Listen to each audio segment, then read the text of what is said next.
สุงฮะเมื่อไกลก็ไล่กะอ่านลิกพื้นหนึ่งเนาะ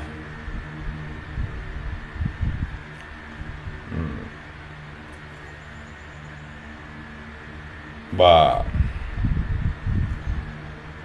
ซึกประลองเป็นคนรัดนะเป็นลิกในจุมประลองเลยสุปีเมเขาลาดว่าเขาได้เจอขัง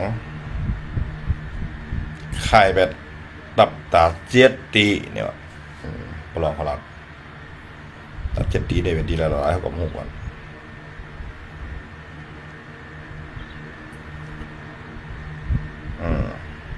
ให้มาอยู่เมืองขาวจริงๆเนี่ยเขาตึกมาสมัยเขาก็เมียนกันนะวันเมื่อไหร่ประลองในเป็นกวนที่ว่าเข้าใจอย่าไปเอาใจอย่าไปเขาเฮ็ดได้ครับประลองเนี่ยนะ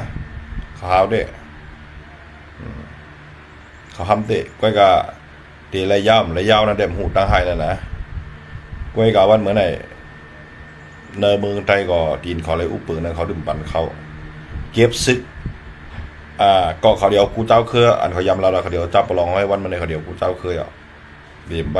18 ถึง 45ได้เฮ็ดซึกเขากูเฮิรนดังกดไข่นำคำดินเขาอุปเปิงกูตีๆนะเขาลัดมานะบ่ก็เฮ็ดสังเขาลัดสังเขาเฮ็ดเด้เขาเฮ็ดเด้เขาลืบคางเขาก็ลืบเด้ก้อยขาวขึ้นกันนวลเขาขึ้นกันนะก้อยเขาก็จิ้วเขาลืบเขาก้นนำบะพวกขามีปากเขาว่า3 ปากนั่นน่ะกูตับเขาได้มึงแต่ว่าของเอาแต่สุกสักแทงทำง่ายๆก้อยก็อันไหนแค่ฮู้แค่ยินในเสียง NDPP ในเรียนสิเปิ้นเฮ็ดสั่งก็มาตักเสกมาว่าสังก็มาไถแค่พางดังปอดจานดังลายขาดังลางคือว่าก็มาเฮาอยู่ลางคือเฮาดินั่นมาหาดังไหนมาหาเกาโคลายปอดหอนั้นมือแกดเคเลในเฮาพอมีคนบางคนเมืองไตย้อนตกย้อนมันน่ะมือแกดเคเลนาทีเฮาเฮายำเซาจังนั้น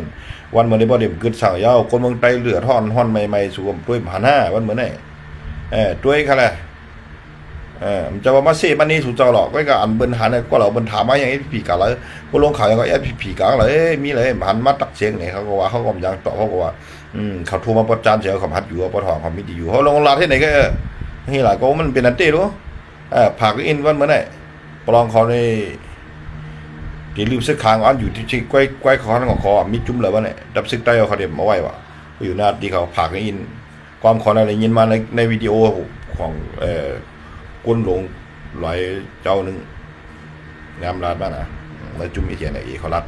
เอาข่าวสวีมีเขาเนี่ยข้ากันยิ้มน้ำมัวมูซึ้งเนี่ยเพื่อคำอะไรมาบอกเองก่อนนะมาจุ่มเลยเต็มเลยยิบกองเขาว่านาดีเขาอะเต็มได้ดุมกับฉันเอาเขาเต็มปันตังเอานะก็ไม่นะผักทั้งอินจุ่มบันให้ลุมกับฉันดุมมันได้อุบอ้วนแล้วก็เบิ่นเมี้ยบอลองของปันเมี้ยผักทั้งอินมาชงค่ะทีเลยเอาไล่ไหลวันนี้ไปเมืองได้ปะหอเด็กขึ้นที่อยู่ที่ไรฮะวันนั้นไหนก็สุดที่เห็นไหนเด็กกลุ่มเย็นสีเห็นมันฮัตโต้ขั้นหนึ่งมันตักเสียงตอบเบิ้ลได้ที่อยู่ที่นอนแล้วก็เดี๋ยวมีเอาไว้วันแข่งอินเนี่ยนะผักอินหน้าเราสู้ยำเราเป็นนาทีสู้เนี่ยมันจะปะทองเอาเลยจัดใจเมื่อไหร่อยู่ที่ป้าเมื่อไหร่